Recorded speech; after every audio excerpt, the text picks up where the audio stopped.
Wow. It's very thick. That's awesome. Need a machete through here. So this is what happens in a branch. Not all the coffee cherries ripe at the same time. So you just grab it. This is how you do the coffee picking. We're picking fresh coffee in the thick of a Guatemalan plantation. You can taste it. You can taste it. Yeah. They don't taste like coffee right now. It's so sweet. It doesn't taste like coffee at all. No. That's so weird. Talking to a family whose coffee legacy dates back to 1895, but is now challenged by a modern problem: climate change. To find this family, we left behind the pollution-filled highways of Guatemala City and drove to a place where it feels like the world opens up. We've been up and down these incredibly steep hills, and right along the side, they're growing coffee at these high elevations and on these really, really steep angles. We're in Acatenango in the southwest part of Guatemala, where dirt roads snake between mountains and tiny churches are staggered through the landscape. We saw kids who spend whole days chopping and stacking firewood along the cliffs. It's here we find Finca La Soledad, a specialty coffee farm 3 hours from the city. Hola, me llamo Josie. Mucho gusto, Enio Pérez para servirle. And the Perez family. They're among the 125,000 people working in coffee production in Guatemala. To understand what a massive challenge that is, we're taking a tour. Vamos, vamos, vamos, vamos, vamos, vamos. Oh boy. Ahí está. There you go. Watch out, watch this branch. Raul Perez is this family's oldest son and our tour guide. He learned English in college. This is our family's farm. We have been working in coffee for a little bit more than 100 years. I'm the fifth generation working coffee here. Is this a good place to grow coffee? It's a great place to grow coffee, actually. It used to be easier. Raul says production is off, and he says the family's biggest threat isn't mega companies like Starbucks. It's climate change. Gracias. Does it have an actual real impact here on your family's farm?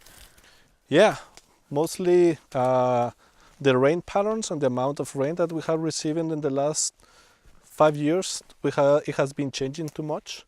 And for us as coffee farmers, it's really hard to adapt to that fast changes. It's too fast for us. Like many coffee farms in Guatemala, Finca La Soledad is in the mountains, so high that when the fog rolls in, it's hard to know where the earth ends and heaven begins. Rain impacts yield. Yield equals money. And with costs growing, profits shrinking, and the weather unpredictable, there's an inevitable question here. Can a family coffee business like this survive? You talked about your family having this farm for 4 or 5 generations. Are you worried that the next 4 to 5 generations won't be able to farm it?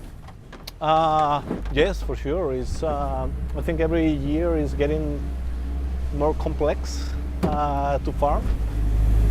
This farm has our roots, my roots. Has been here for many years in my family, and it's a sense of belonging.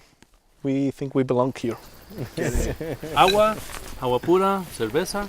All of the above. Yeah, see. This is where the Perez family feels comfortable. You do this all the time, impromptu picnic in the middle? Yeah. Yeah. Life's good then. Thank you for having us. No. Feels wrong. I feel like we should be cheering with coffee. Moments like this are a brief distraction from the very real challenges they're facing. Challenges anyone growing coffee is facing. Climate change, experts say, has brought a plague that threatens this business. You can see it. Oh. The orange spots. It's a disease called rust or roya. A group called World Coffee Research found $2 billion worth of coffee was lost to rust between 2012 and 2016. Guatemala took a massive hit. There's not enough leaves to feed these cherries. So it should be staggered. You should have leaves the whole way through. And if you don't have that, what happens? If they don't have nutrients, they will just turn into black, and then we lose that branch, or we can lose the whole tree at once. Wow. There's research being done to help cut out rust altogether. And you can change some of the way you farm.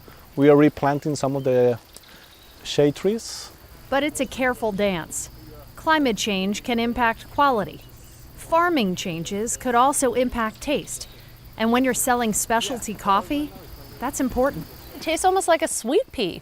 That is so weird. Yeah, it takes a few more steps to turn into the coffee that you drink every morning. That's cool. Alex, you have to do this.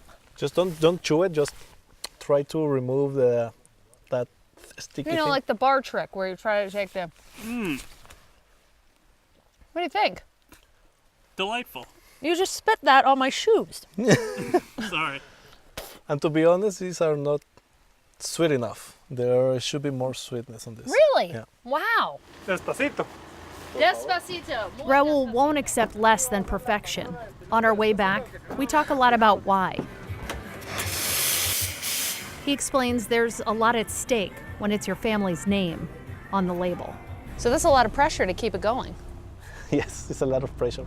But it's a good pressure because it's a product and a business that has a lot of history. So instead of being pressure, it's just a motivation to keep working.